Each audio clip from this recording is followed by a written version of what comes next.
All right, so there's a lot of new developments in the race for the White House. Yes, let's check in with Shannon Bream from Fox News Sunday. Welcome, Shannon. Happy Friday. Brooke and Sandra, happy Friday to you, too. All right, let's talk about the Teamsters. The organization chose not to endorse either candidate, the head of the organization at least, but the Trump campaign is calling this a victory. Talk to me about this. Yeah, they are. They're taking a victory lap on this, essentially saying a non-endorsement in a lot of quarters, they say, amounts to an endorsement for President Trump because it's been decades since the Teamsters have decided to sit one out. They're also touting, information that was released about some internal voting among membership, saying, look, the membership overwhelmingly would have chosen Trump over Harris, and it's the leadership that's in a disconnect with the, rank and file members. So they're feeling good about it on the Trump-Vance ticket, and they're touting it as a win.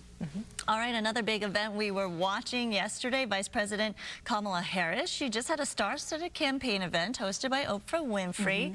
So look at this crowd. We're looking at video. There are a lot of celebrities involved and, of course, Oprah herself taking part in this. Now, do you think celebrity endorsements sway undecided voters down the stretch? Because that's really what's at stake here, all the undecideds. Another one. Yeah, I don't know, because it is such a tiny sliver of people. How much power do celebrities have in this day and age? It clearly was a star-studded pep rally, upbeat. There's probably great fundraising off of it as well. But there were real questions about whether we got policy answers and details from the vice president last night. There was some polling out last week from ABC about how the Taylor Swift announcement impacted people. 81% said it didn't impact them at all. 6% said it would sway them toward Vice President Harris, but 13% said it would sway them away from voting for her. So I don't know if these celebrity endorsements are kind of a catch-22. I mean, you're going to bring some people, turn some others off. But it was a big event full of good vibes and good feelings for the Harris Waltz ticket last night. Yeah, it is interesting, though, because there are celebrities, and then there are celebrities like Oprah. Just like, starts a different conversation, maybe the same outcome. A different class. Yes, exactly. Right. All right, Shannon, former President Trump made a strong pitch. A different stratosphere. Right, exactly. Yes, a strong pitch for Jewish voters at a campaign event yesterday. What do we think? Is he making headway with a demographic that does tend to vote Democrat? Yeah, and it's interesting because anecdotally we hear from people a lot about how they felt as Jewish Americans that the Democratic Party was home for them, that it was home for their parents, and that's just the place they've always been. But then they now feel very conflicted, feeling like the Democrats haven't been as strong of an ally in their moment of need as they expected they would. We have had several college-age students and recent grad students who have experienced this real anti-Semitism on campus and felt like the Democratic Party did not come out in a full-throated enough way for them during that. There were several polls involving Jewish voters in the last couple of weeks, and there's about a 10-point attrition away from the Democrat Party, away from the Harris Waltz ticket.